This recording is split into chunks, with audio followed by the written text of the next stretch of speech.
लिया कि लल्ला तूने खाया है, अब इतना भरा हुआ है, मुझे बोले कैसे? बोले मैं मैया से शिकायत करूंगा, मैं शिकायत करूंगा कि लल्ला ने मिट्टी खाई। और आकर के मैया को बता दिए कि मैया लल्ला ने मिट्टी खाई है। तब तक भगवान जी धीरे धीरे उसको भटक गए और मैया साटी लेकर के पहुंच गई कि अभी तक तो सुना था कि माखन खा रहा है, घर में जा करके मिश्री खा रहा है, ये भगवान मिट्टी भी खाना शुरू कर दिया। अगर हमने दंड नहीं दिया तो कल को ये पुड़िया भी खाएगा, पुड़िया खाएगा, भांग खाएगा, पता नहीं क्या क्या खाएगा। तो आज इसको दंड देना जरूरी है। मैया लेकर के साटी पहुंच गई। लल्ला तूने मिट्टी खाई? तो बोला मुंह से बोला। तब तक अपना जो है निकल गए उसको। बोला मैया बिल्कुल मिट्टी नहीं खाई, तुम हमारी बात छोड़ करके सबकी बात मानती हो। लग रहा है हम तुम्हारे बेटे नहीं है क्या? इसीलिए हम काले काले पैदा हुए हैं, तू गोरी है, तुम हमको गैर समझती है। बोले तुम्हारा बड़ा भाई दाऊ झूठ बोलेगा, तूने मिट्टी खाई है। बोले तुमको नहीं विश्वास है, मुंह में देख लो। तो बोला चलो। तो कहते हैं सुखदेव जी कि नाहं बच्छितवादम्ब सर्वे मिथ्याभिशंसिनः यदि सत्यगिरस्तरैः समक्षं पश्यमे मुखम्। हे माता, दूसरों के कहने की बात को मत सुनो, प्रत्यक्षम किम प्रमाणम, अपने आंख से ही देख लो। मैया बोले ठीक है चल दिखा। जैसे ही भगवान ने लल्ला ने मुंह खोला, मैया अवाक होकर के देखती रह गई। सारा उत्तराखंड उनको मुंह में दिख रहा है, सारे पर्वत, सारी चोटियां, सारा ब्रह्मांड, ग्रह नक्षत्र तारे घूम रहे हैं, ब्रजभूमि भी दिख रही है, मैया यशोदा भी बैठी दिख रही है। मैया की आंखें फटी की फटी, उतने पे समाधि लग गई कि हे भगवान ये क्या है। अब भगवान ने सोचा कि यदि मैया को यही सब दिखता रहा तो हमारी हो गई आफत, जो प्रेम लीला हो रही है वो हो जाएगी खत्म। तो भगवान ने जब अपनी आंखें बंद की और अपनी माया को बोला कि इनके अंदर से ये छवि को खींच लो, तो मैया उनके पैर में गिर पड़ी थी कि साक्षात परमात्मा है जो हमारे पुत्र के रूप में है। तो भगवान ने माया को आदेश दिया कि इनके चित्त की वृत्ति को खींच लो। जैसे ही खींचा, बोले भैया क्या कर रही हो, उल्टी गंगा काहे बहा रही हो? बोले लल्ला गलती हो गई, हम तुम परमात्मा हो। बोले तुम्हारी बुढ़ापी अवस्था में आंखें कमजोर हो गई है, ऐसा करो ये पानी लेकर के आंखें धो के फिर से देखो मेरा मुंह। तो उनकी बात मान करके मैया ने आंख साफ करके फिर से देखा तो नहीं दिखा। तो बोला हाँ लल्ला तू सही कह रहा था कि अवस्था की वजह से आंखें हमारी ऐसी, हमको पहाड़ नदी पर्वत सब दिख रहे थे तुम्हारे में। बोला मैं बोला ना तुम्हारी अवस्था का असर है मैया, तुम इन लोगों की झूठ मूठ बात में मत आया करो। हाँ, मैया ने उनको गले से लगा दिया। स्तुति करने जाय भय माना, जगत पिता मैं सुत कर जाना। भगवान ने मैया के हृदय से लग करके और मैया के साथ घर को चले गए। एक दिन क्या था, दीपावली का सुंदर दिन था। मैया घर पे बहुत सारे काम करने थे, दास दासी बाहर गए थे। मैया ने क्या किया कि जल्दी जल्दी मक्खन निकाल दो अपनी लल्ला के लिए, और दीपावली का दिन है, तैयारी भी करनी है। तो मैया की मथानी पकड़ करके कन्हैया पहुंच गए, जहाँ मक्खन निकाल रही थी उनकी मथानी पड़ के खड़े हो गए। बोले भैया, बोले क्या? बोला एक चीज साची साची बताना, झूठ नहीं बोलना। बोले पूछ। बोले सच्ची सच्ची बोलना। बोले बिल्कुल सच्ची बोलो।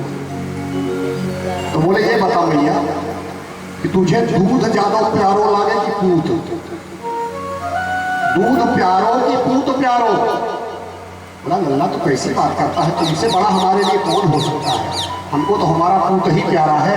मैया ने गले लगा लिया और उनको स्तनपान कराने लगी। और जब मैया बैठ करके अपना मंथन छोड़ करके स्तनपान करा रही हैं, अचानक में मैया ने देखा कि जो दूध चढ़ाए हैं वो उफान आ गया और दूध गिरने लगा, चूल्हे से दूध नीचे गिरने लगा। मैया की निगाहें गई, तुरंत लल्ला को नीचे बैठाया और दौड़ पड़ी दूध के लिए। भगवान जी सोचे लो, अभी कह रही थी पूत प्यारो, दूध से ज्यादा पूत प्यारो, और जैसे दूध को उबलता हुआ देखा, पूत जमीन में आ गया, मैया पहुंच गई दूध के पास। ये कौन सी लीला? भगवान को लग गई गुस्सा। ये हमको झूठ बोली, इसको दूध ज्यादा प्यारा है, दूध ज्यादा प्यारा नहीं है। और उन्होंने उठाए पत्थर, जहां जहां दूध दही घी रखा था सारा तोड़ फोड़ करके उन्होंने ऊपर पर खड़े हुए और लेकर के पत्थर सारी मटकी फोड़ फोड़ करके बंदरों को बुला के खिला के गोविंदाय नमो नमः। अब मैया जब लौट के आई तो देख, इतनी गुस्सा लगी मैया को, इतनी गुस्सा लगी, बाप रे बाप, अगर अब हमने इसको नहीं सुधारा तो ये बिगड़ जाएगा। मैया ने उठाई साथी कि आज कुछ भी हो जाए इसको मारूंगी। अब आगे आगे कन्हैया छुरुल छुरुल पायल पहन के भाग रहे हैं, पीछे पीछे मैया साथी लेके दौड़ा रही है। मैया पकड़ ही नहीं पा रही है, सांसें तेज हो गई कि भैया रुक जा। अब कन्हैया रुक ही नहीं रहे, आगे आगे कन्हैया, पीछे पीछे मैया। सोचिए क्या भगवान की लीला है। बताया ना कि शिव सनकादिक अरु ब्रह्मादिक ध्यान धरे पर पार न पावे, काको ब्रज की जोनिया छचिया भरछा सके नाच नचावे। बोलिए वृंदावन बिहारी लाल की जय हो। अब मैया बोली, सांस फूल गई, बैठ गई, बोले कन्हैया रुक जा।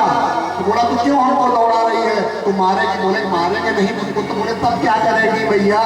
बोले तुम्हारा पूजन करूंगी। बोला इस साटी लेकर के पूजन कब से शुरू हुआ मैया?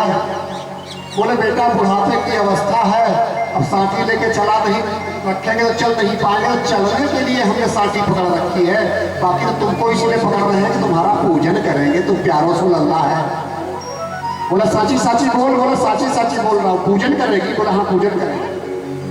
वो सोचे कि भैया थक गई है, दौड़ाना ठीक नहीं है, बोले साटी फेंक दे। उन्होंने अपनी छड़ी को फेंक दिया।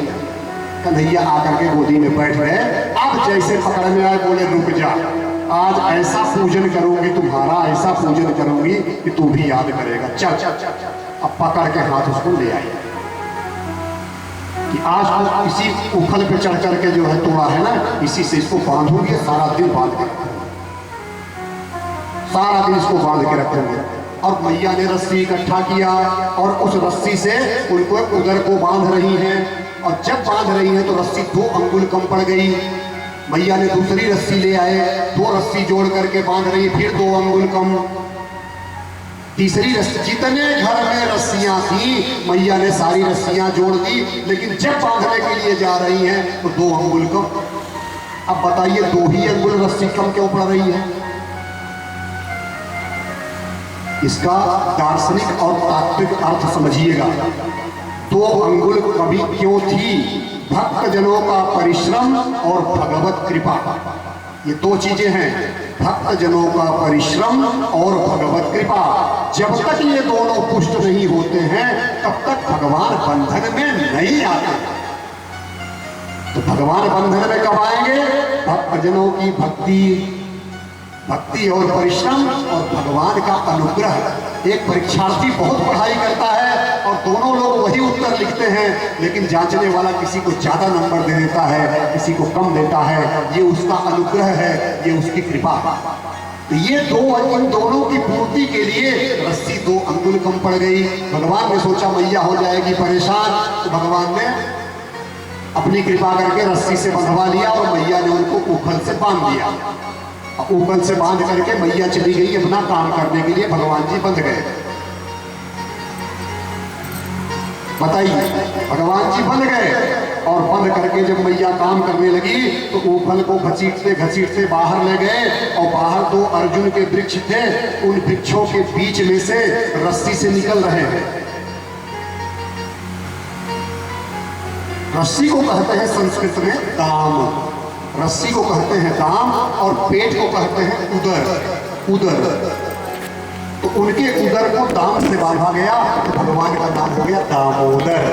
बोलिए दामोदर भगवान की जय हो।